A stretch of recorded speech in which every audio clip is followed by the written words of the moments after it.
So what's up sa mga kahombre ko dyan? Makagago, what's up man na naman nga pala to. At syempre mga kahombre ko, alam nyo na, today is the day kung saan finally atin ang matutunghayan ang the biggest ever Nepo baby sa balat ng social media mga kahombre ko. Walang iba kundi si Ralph Tulfo.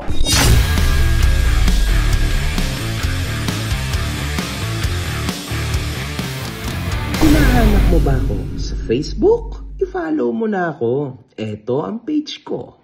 Si Ralph Wendell Pua Tulfo ay isang Filipino politician na naglilingkod bilang isang representative ng ikalawang distrito ng Quezon City since 2022. Kilala rin ito bilang isang anak ni broadcaster at super social media influencer Senator Raffy Tulfo at ACT-CIS Representative Madam Jocelyn Pua. Nang tumakbo si Congressman Ralph Tulfo, kinaharap at natalo nito si Hipolito Castelo at tinapos ang 12 years terminong paglilingkod, mga kahombre ko. Sa araw ng September 26, 2024, ang convoy ni Kong Tulfo ay na-apprehend sa EDSA dahil sa paggamit ito ng busway illegally. Muli, noong January 23, 2025 naman, ay hinuli ito ng SAICT dahil sa parehong naunang rason. My goodness. Nagresulta rin ito sa pagtiket sa kanyang driver at ang kanyang sasakyan na may logo ng House of Representatives. Nagawang magbigay ng komento ng kanyang amang senador na si Raffy Tulfo, stating na tumakas o hindi. Pag hindi tumakas, wala akong nakikita problema. Pag hindi siya ng abuso, hindi nagmura, wala akong nakikita problema. At naka-8 bang plaka niya, hindi. Regular plate lang, sir. Pwede yung gumamit, sir. Oo, yung dumaan siya mismo. Well, in-admit naman niya, hindi naman siya sinungaling at nag-apologize siya. So, parang nagitang problema doon. As long as hindi siya tumakas, hindi siya gumamit ng plakang 8, which karapatan niya gumamit, pero hindi siya gumamit, just shows na hindi siya abusado. Kaya lang, it so happened na nagamit niya yun at it seemed the driver, ang pagkakaalam ko ata, nagmamadali siya. Yung driver niya ata ang pumasok doon sa class. So in short, syempre, anak niyan, malamang pagtatanggol niya yan. Normal lang naman mga kahombre ko, di ba? Ayon sa batas, mga bus, responding emergency vehicles, at ang mga selected top-ranking officials tulad ng Presidente, Vice, House Speaker at Chief Justice ng Korte Suprema ang pwede lamang gumamit ng lane na iyon. Hindi po kasama ang mga congressman at ang mga senador, mayor o governor.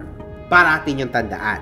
So kapag may nakita kayo na ganyan, i-video nyo agad, i-post nyo agad para malaman ng buong sambayanan. Muli, taos puso po akong humihingi ng inyong paumanhin at pangunawa. Nangangako po akong gagawin ko ang lahat ng hakbang upang maiwasan ang ganitong uri ng pagkakamali sa hinaharap. Noong nakaraan lamang, kumakalat sa social media ang mga tinatawag na Nepo babies o ang mga anak ng mga kongresista na di umano'y nagbulsa ng pagkalaki-laking mga pera through flood controls. Kasabay nito, kumalat ang video ni Congressman Tulfo kung saan tumutungga ito ng alak na mamahalin sa napakalaking bote. Nagkakasiyahan sila ng kanyang mga kasama sa Omnia, ang multi-level nightclub sa Caesars Palace, Las Vegas, Nevada, USA. At malinaw na makikita sa magkahiwalay na videos ng insidente ang pagbabayad at pagpirma ni Ralph sa kanilang mga nagastos. Ang una ay nagkakahalaga ng USD 42,605 o katumbas ng 2.4 million pesos. At ang ikalawa ay USD 73,951 o katumbas ng 4.2 million pesos. So sa dalawang gabi, almost 7 million pesos ang kanyang nagastos. Wow! Wow! Si Congressman Tulfo mismo ang nagbahagi noon sa Instagram stories nito. Ngayon lamang ito umusbong at naging controversial dahil sa issue ng korupsyon. Sangkot ang ilang mambabatas, opisyal na pamahalaan at mga contractors. Nagbigay paliwanag naman si Congressman Tulfo dito at sinaad na pinondohan niya ang nasabing pagdiriwang nila ng sarili niyang pera at hindi ito galing sa government resources. Ang nasabing video ay kuha sa isang pribadong pagdiriwang noong Pasko ng 2023. Maliban sa Kapaskuhan at sa pagsalubong sa taong 2024, may natanggap na magandang balita ang aking mga kaibigan kaya naman po kami ay nagdiwang. Ika din niya ay nagambagan sila ng kanyang mga kasama. Bagamat ginamit ang aking credit card, nag-ambaga naman po kaming lahat para sa kabuuang halaga ng ginastos. Nagpahayag si Congressman Tulfo ng panghihinayang sa timing ng insidente, lalo na sa gitna ng mga iskandalo sa katiwalian sa mga flood control projects, mga kahombre ko. Malalim ko pong pinag-isipan at pinagnilayan ito at nauunawaan ko kung bakit masakit para sa mga Pilipino ang mga ganitong uri ng pagdiriwang. Ang insidenteng ito ay magsisilbing paalala sa akin na maging maingat at mapanuri lalo na ngayong sinisimulan ko ang bagong yugto ng aking buhay sa pag-aasawa at pagbuo ng sarili kong pamilya. To tell you the truth mga kahombre ko, bilang politiko, bago ka maging politiko, dapat ito ay clarified na sa utak mo na kahit singgulong flexing dapat tatanggalin mo na. Kasi automatically, dahil sa maduming kalakaran dito sa Pilipinas, yan at yan ang maiisip ng mga tao sa iyo. Kahit sa totoo lang, kaya mo naman, afford mo naman, still, you will be judged. Kasama na yan sa curse of being a politician in the Philippines dahil sa stupidong tradisyon na nilagay ng mga Pilipino sa utak nila pagdating sa mga politiko. In fact, nowadays, pinagtatawanan lang at pinababayaan lang ng mga Pilipino ang mga politician na biglang sobrang yaman. Pumasok ng politiko na nakakalesa, paglabas, naka-Ferrari na. Tama? For the Filipino people, it's just fun. Nakakot yan, yaman siya, yaman na niyang kahit pero, ganyan. Ganyan lang lagi ang comment ng Filipino. So, Filipino people just receives. Diba? Mabait kasi ang Pilipino.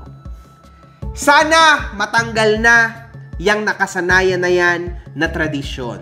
Kasi sa totoo lang, dapat ang mga politiko ay tayo ang sinasamba. Hindi yun tayo ang sumasamba sa politiko.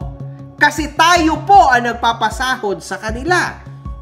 Simula presidente hanggang sa barangay captain. Kanino ba galing ang pera nila? Sa atin po. So hopefully, maintindihan nyo rin yan.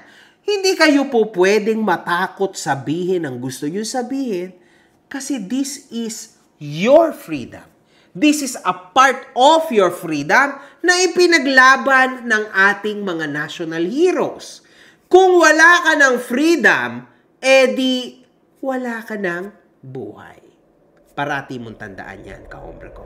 Nagbigay komento rin naman si Congressman Kiko Barzaga sa nasabing issue. Sa panahong mahigpit ang pagbabantay ng publiko sa paggamit ng kanilang buwis, nais ko lamang pong linawin na ito ay isang personal trip at wala kaming ginamit na pondo ng gobyerno at pera ng taong bayan. Yan din ang sinabi ni Zaldico Romualdez. Maniniwala pa rin ba kami sa mga Tulfo? Sa pagingin nito ng tawad, nagbigay komento naman ang mga netizens dito. The law bender mix power of the signature bender. May umami na bang magnanakaw sa gobyerno? Pag talaga galing sa kurakot, wala kang pakialam kahit gaano kamahal yung mga inumin mo. Pero kung pinaghirapan nyo yan, manghihinayang ka talagang isipin na 2 milyon ang gagastusin mo. Grabe kung lumaklak ng alak. 6.7 milyon na gasto sa isang gabing kasiyahan. Pwede nang pampagawa ng Bako-bakong kalsada sa Bagong Silangan, Quezon City. Sinong lokohin nyo? Sabi mo, sariling pera nyo? Bakit? May pera ba kayo sa inyong sarili? Ang pera nyo ay galing sa kaban ng bayan. Kaya nga yung ama mong senador ay galit imbestigahan yung mga sangkot para pagtakpan ang katiwalian. Ayan ang sabi nito. Ginagawa nyong tangang mga tao. Unang-una, hindi ambagan yon. Pangalawa, hindi nyo pera yon. Kasi kung pera nyo yon, hindi kayo gagastos ng ganyang kalaking halaga. Kahit sinong mayaman na galing sa pawis ang pinaghirapan, hindi gagastos ng ganyang kalaki. Parang diskaya lang yan, hindi bibili ng 40 plus na luxury cars kung pinaghirapan nila yan. Kung sweldo mo lang ang pag-uusapan, medyo mabigat yung gumastos ng ganyang kalaki. Saan ka naman kukuha ng pera? May ganun kang kalaking pondo, sobrang yaman talaga ng tatay mo na kumikita sa YouTube at Facebook. Ngayong senador pa, dinagdagan pa ng nanay mo na walang contribution sa Congress at kumukuha lang ng sahod ng taong bayan. Pati ikaw, may pondo ka ng flood control. Tulfo family must be in politics for money. Nakadalawa na tong pamangking ko na to. Masakit mo po sa akin pero sasabihin ko. Alam mo, pag ikaw ay isang public official, di ka ligtas sa mga mapanuring mata ng publiko. Dahil ikay naninilbihan sa bayan. Congressman ka man, or senador ka man, or mayor ka, basta't politiko ka, hinalal ka, nilagay ka dyan sa posisyon mo sa pamamagitan ng eleksyon, or in-appoint ka, magsisilbi ka sa taong bayan. Masakit man po sa aking gagawin to. At alam ko naman, nagagalit na sa akin ng ibang mga kaanak po, na kaapelyido ko. Nagagalit sila. Bakit sila nagagalit? Ako po'y diretso, ano? Di ko po estilo mag-sermon. Estilo ko punahin ang mali at itama ang mali. Lalo na kapag ikay pamilya ko, kadugo ko. Itong pamangking ko na to, pinupuna kita.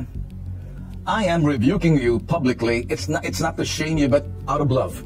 Ginagawa ko po to to save the other members of the family who carries the same last name as you do, but they carry it with integrity, honor, and respect. Dinadala po nila ang kanilang pangalan. Iisa lang pong apelyido namin. Sa unang henerasyon, kaya ko po ginagawa to para isalba po yung ibang mga kaapelyido na Tulfo sa unang henerasyon na anak ni Colonel Ramon Tulfo Sr. At yung aking yumaong ina, pareho na po, si Caridad Teshiba Tulfo. Kami po yung unang henerasyon at may mga susunod na henerasyon. Nakakalungkot. Kaya ko po ginagawa to para isalba yung ibang nagdadala ng pangalan. Pero ang pagdala nila, nandoon yung sinasabing pagdala nilang integridad na may honor at paggalang doon sa pangalan. Nakakalungkot, yung apelyidong dinadala namin, sumasablay yung ilan. Nahihiya na po kami. Kaya ikaw, Ralph, Congressman Ralph, makinig ka. Huwag mo nang dagdagan pa. Look me in the eye and listen carefully, listen closely. I care about you, and I'm concerned about your tomorrow.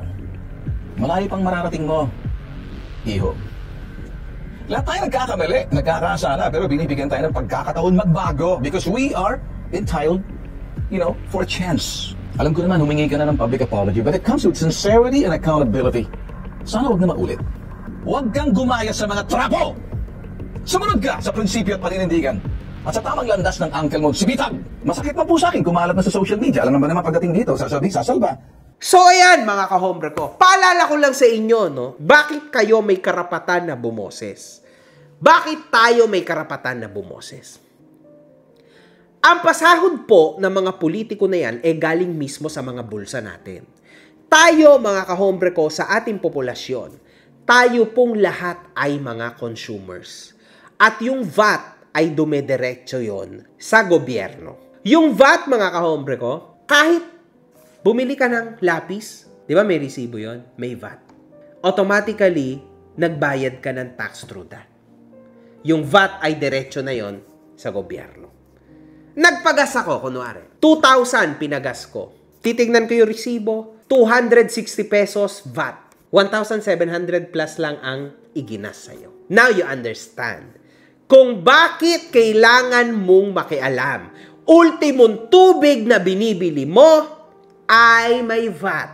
Lahat may VAT. Aside lang sa paghinga mo. Yun lang ang walang VAT. Kasi even pagtulog mo, may VAT. Imagine mo yung hinihigaan mo, binili mo. May resibo yun. May VAT. So, nasa posisyon ka ba para magalit? Sa tingin ko, oo. Kasi kung kahit ikaw mismo, hindi mo ipaglalaban ang karapatan mo, Sino na lang ang lalaban para sa karapatan mo? Ang ibang tao ba? Definitely no. Ikaw. Anong masasabi mo mga ka-hombre ko sa issue na ito? This is very controversial. Gusto kong mabasa ang mga comments nyo. Comment lang below. Wala. It's fucking bad. Mga putang ina nyo kayo.